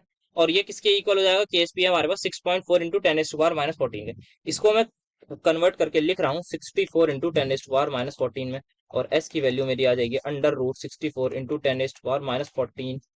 यहाँ पे 14 आएगा क्योंकि ये 13 है ना, तो आंसर फाइनल आ जाएगा 8 × 10⁻⁻17। This is how we can convert K S P into S and S into K S P. So ये भी बातचीत हमने कर ली है, तो अलग वेराइटी भी हम डिस्कस करते जा रहे हैं अपने बेहतरीन लेक्चर में। The solubility product of this is this. अच्छा एमजीओएच है, एमजीओएच को जो भी आपको सॉल्व दिखे ना, सबसे पहला काम है भाई इसको ब्रेक डाउन कर लो बिना सोचे समझे। इसको तोड़ेंगे Mg2+ और OH माइनस में। सर खाली OH में नहीं, नहीं 2 लगेगा क्योंकि बैलेंस करनी है। अच्छा अब क्या, अब देखते हैं क्या पूछे। द सोल्यूबिलिटी प्रोडक्ट दे रखा है। अच्छा हमसे सोल्यूबिलिटी पूछी है। अच्छा सोल्यूबिलिटी मतलब एस की वैल्यू पूछी है। ये ऐसे, ये भी ऐसा होगा, ये 2s होगा। तो KSP की वैल्यू क्या होगी? KSP की वैल्यू है 1.8 × 10⁻⁻11। हाँ सर बिल्कुल है। किसके इक्वल है? इज इक्वल टू एस की पावर 1 इंटू 2s का स्क्वायर। तो ये फाइनली हो जाएगा 4s क्यूब। ठीक है, अब 4 को उधर डिवाइड करेंगे, इसको मैं यहाँ ऐसे कर देता हूँ। तो 4s क्यूब मेरा हो जाएगा ये आपका 4s क्यूब बराबर 18 × 10⁻⁻, ये आ जाएगा 12। हाँ, तो अब इसको डिवाइड करूंगा तो एस की वैल्यू, एस क्यूब की वैल्यू आ रही है मेरी, ये आ जाएगा आपका 4.5 इंटू 10⁻⁻12। तो अब मेरा जो एस है उसकी वैल्यू आएगी 4.5 का अंडर रूट में क्यूब, क्यूब रूट इंटू 10⁻⁻12 का क्यूब रूट आ जाएगा 10⁻⁻4। तो 10⁻⁻4। अब ये हमें आंसर थोड़ा सा फाइंड आउट करना होगा। अब ये थोड़ा सा दिमाग लगा के करना होगा। 4.5 जो है वो किसका क्यूब हो सकता है? अब यहाँ पे सबसे पहले दिमाग लगाते हैं, यहाँ पे देखेंगे 1.6, 2.1 ये सब है, तो 10⁻⁻4 तो सब में कॉमन है। अब जो चीज ध्यान देनी है वो ये ध्यान देने की है कि सबका जो भी क्यूब रूट आएगा ना, वो सबका 2 का क्यूब रूट, 8 का क्यूब क्या होता है? 8 का क्यूब होता है सर 2। अच्छा ठीक है, तो 8 से मतलब 2 से मतलब ये कम ही होगा। तो अगर मेरे पास जो 8 है उसका क्यूब रूट क्या होता है? 2। तो इसका मतलब ये 8 से कम है, तो इसका मतलब ये 2 से कम होगा। तो जो भी वैल्यू मेरी 2 से कम है वही मेरा आंसर होगा, जो कि मेरा एक ही है। आई होप ये ट्रिक आपको समझ में आएगी। सबसे पहले मैं क्या दूंगा? नियरेस्ट क्यूब रूट दे दूंगा। 1 का क्यूब तो देखने से रहा भाई कि 1 का क्यूब रूट या क्यूब तो 1 ही होता है। अब मैं देखूंगा 2 का क्यूब क्या होता है। सर 2 का क्यूब मेरा होता है 8, आपको पता है 2 का क्यूब होता है 8। तो मैं कहूंगा 8 का रूट जो होता है वो 2 होता है। इसका मतलब 8 से ये कम है, तो इसका मतलब जो यहाँ वैल्यू आएगी वो 2 से कम आएगी, और 2 से एक ही कम ऑप्शन है, तो 1.65 वाला आंसर सीधा सा मार्क कर दूंगा। आई होप ये आपको बात समझ में आई होगी। नहीं आया तो कमेंट में जरूर बताइए। इस तरीके से हम आपको ट्रिक बताएंगे कि कैसे आपको सोचने का तरीका बेसिकली सिखाएंगे। यह कोई ट्रिक व्रिक नहीं है, सोचने का तरीका होता है। हमें जिंदगी में सोचने के तरीके बहुत ज्यादा सोचने होते हैं, ताकि अपनी हम थिंकिंग को डेवलप कर सकें। यही मेन चीज होती है हमारी लाइफ में, जो आगे काम आएगी वो यही आएगी, किस तरीके से हम एनालाइज करते हैं और सोचते हैं चीजों को। तो ये पढ़ाई हमारी वहीं पे काम आएगी कि हमारी एनालिटिकल स्किल डेवलप होगी कि किस तरीके से हम एनालाइज कर रहे हैं। सो अगेन यहाँ पे सॉल्युबिलिटी प्रोडक्ट है, यहाँ पे सॉल्युबिलिटी पूछी है, तो पीछे वाले पैटर्न पर बेस्ड है। इसका होमवर्क देता हूँ मैं। वैसे इसमें पावर अलग है, तो थोड़ा सा आपको आसानी होगी गैस करने में, जो भी होगा थोड़ा सा आप आसान से कर सकते हैं, और अपनी ट्रिक से करिएगा। और होमवर्क जरूर कमेंट में बताइएगा, वरना हम आपको बताएंगे किस तरीके से इसमें भी ट्रिक हम अप्लाई कर सकते हैं। ट्रिक नहीं, सोचने का तरीका। देन नेक्स्ट क्वेश्चन हमारे पास आता है, सॉल्युबिलिटी प्रोडक्ट दे रखा है। अगेन सॉल्युबिलिटी, इसको भी मैं होमवर्क देता हूँ, सेम पैटर्न पर है। देन नेक्स्ट हमारे पास आता है AgCl की सॉल्युबिलिटी पूछिए, और इसका क्या बताना है सर? इसका भी सॉल्युबिलिटी प्रोडक्ट बताना है। ये भी मैं सीधा सा होमवर्क देता हूँ, क्योंकि अब सॉल्युबिलिटी वाली बात आ रही है। ये तो सीधा सा मैं अगर आपको भी आंसर बताऊं तो ये मेरा आ जाएगा, छोड़िए मतलब आपको ही करेंगे, 10 के बाद 5 के आसपास आएगा, और ये शायद मेरे पास ये वाला हो सकता है answer, but anyways you will see your self. तो नेक्स्ट हमारे पास आ जाएगा, हाँ ये क्या है? Calculate solubility at the same temperature. अच्छा हमें क्या दे रखिए? COH का सोल्युबिलिटी प्रोडक्ट दे रखा है। अगेन सोल्युबिलिटी हमसे पूछी गई है, तो ये भी होमवर्क ही दे देता हूँ, क्योंकि सेम पैटर्न पर आ रहा है। ये भी आपको होमवर्क देता हूँ, ये तो हमने कर भी लिया है। तो काफी सारे क्वेश्चन हमने होमवर्क भी दे दिए हैं। आई होप आपको लेक्चर में मजा आया होगा। तो यहाँ तक के एक आध क्वेश्चन देख लेते हैं, चलिए। सो यहाँ हमसे हमें दे रखी है सोल्यूबिलिटी, दे रखी है BSO4 की, और सोल्यूबिलिटी प्रोडक्ट पूछा है। सोल्यूबिलिटी सीधा सा एक ही तरीका है, इसको ब्रेक डाउन करिए। Ba2+SO4- क्या रिएक्शन बैलेंस है? हाँ सर बैलेंस है। क्या हमें दे रखी है? सोल्यूबिलिटी दे रखी है। अगर इसकी 3.6 इंटू 10⁻⁻5 है, इन दोनों की भी यही होगी, तो KSP की वैल्यू क्या हो जाएगी? इन इसका स्क्वायर, दैट इज 3.6 इंटू 10⁻⁻5 को इसी से मल्टीप्लाई कर दी, क्योंकि ये भी यहाँ आएगा, ये भी यहीं आएगा। स्टोशियोमेट्रिक कोफिशिएंट 1 ही है, तो यही होगा। इसका स्क्वायर डायरेक्ट लिख रहा हूँ। 3.6 का स्क्वायर आपका हो जाएगा, तो मतलब 9 से ज्यादा होगा और 16 से कम होगा। 9 से ज्यादा होगा, 16 से कम होगा, तो यहाँ पे मैं लिख दूँ अगर 13, 13 लिख दूँ, यहाँ पे इसको 10 कर देता हूँ पहले। क्योंकि क्यों मैं लिख रहा हूँ 13? क्योंकि यहाँ पे मुझे एक ऑप्शन दिख गया 1 पॉइंट में, तो इसलिए मैंने लिखा है।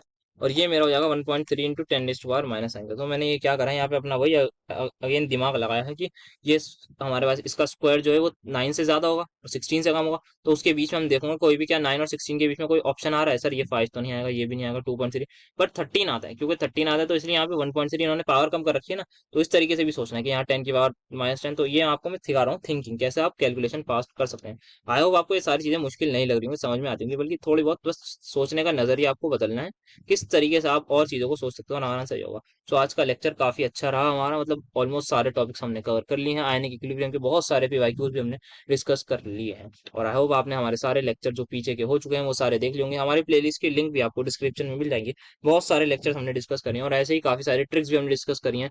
केमिकल काइनेटिक्स में हमने बहुत ज़्यादा ट्रिक्स देखी थी कि छोटे छोटे जल्दी जल्दी कैसे क्वेश्चन करें। और यहाँ पे आपको क्यूआर कोड वगैरह सब कुछ नजर आ रहे होंगे, उससे भी जाकर आप हमसे कनेक्ट कर लीजिए ताकि एक पर्सनल रिलेशन बिल्ड पाए। और जरूर आप होमवर्क के आंसर जरूर दिया करिए कमेंट में, उससे ये हो ताकि हमें पता तो लगे आप मेहनत कर रहे हैं या नहीं कर रहे हैं। और आप थ्योरी और क्वेश्चन दोनों प्रैक्टिस करिए, घर जाके भी आप मेहनत करेंगे और आपके बाद जब आप एग्जाम देने जाएंगे तो आपका लेवल कुछ अलग ही होगा कि आप बहुत ही अच्छे लेवल पर होंगे। सो बेसिकली जिंदगी में एक ही मकसद होता है कि आपको जो है ग्रोथ करनी है, अपनी सेल्फ ग्रोथ पे ध्यान देना है। वही आपको लॉन्ग टर्म में काम आएगी। जो बात होती है ना लॉन्ग टर्म में, कांस्टेंट मेहनत और लॉन्ग टर्म। और हमारे पास कांस्टेंट मेहनत और दूसरा क्या था, हाँ वो सॉरी मैं वर्ड भूल गया। तो आई होप आपको बात समझ में आई होगी और हम चलते हैं, मिलते हैं नेक्स्ट लेक्चर में।